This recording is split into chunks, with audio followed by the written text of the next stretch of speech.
अस्सलाम वालेकुम, welcome to my YouTube channel relation with Islam. उम्मीद करती हूँ आप सब खैरियत से होंगे।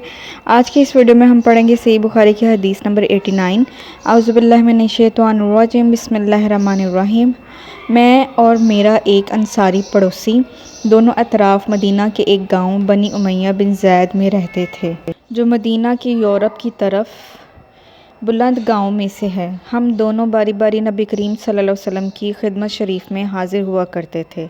एक दिन वो आता, एक दिन मैं आता। जिस दिन मैं आता इस दिन की वही की और रसूल सल्लल्लाहु अलैहि वसल्लम की फरमूदा दीगर बातों की इसको ख़बर दे देता था, और जब वो आता था तो वो भी इसी तरह करता। तो एक दिन वो मेरा अंसारी साथी अपनी के रोज़ हाजिर खिदमत हुआ। जब वापस आया तो इसने मेरा दरवाज़ा बहुत ज़ोर से खटखटाया और मेरे बारे में पूछा कि क्या उमर यहाँ है।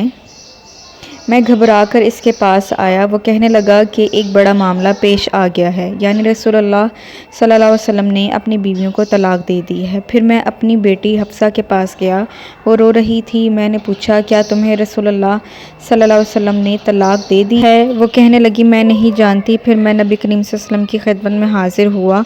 मैंने खड़े खड़े कहा कि क्या आप रसूलुल्लाह सल्लल्लाहु अलैहि वसल्लम ने अपनी बीवियों को तलाक दे दी है? आप सल्लल्लाहु अलैहि वसल्लम ने फरमाया, नहीं, ये अफवाह गलत है। तब मैंने ताज्जुब से कहा, अल्लाहु अकबर, अल्लाह बहुत बड़ा है। उम्मीद करती हूँ आज की वीडियो आपको अच्छी लगी होगी। वीडियो को लाइक, शेयर और कमेंट ज़रूर करें, और डेली अहादीस के लिए मेरे चैनल को सब्सक्राइब करें। Thank you.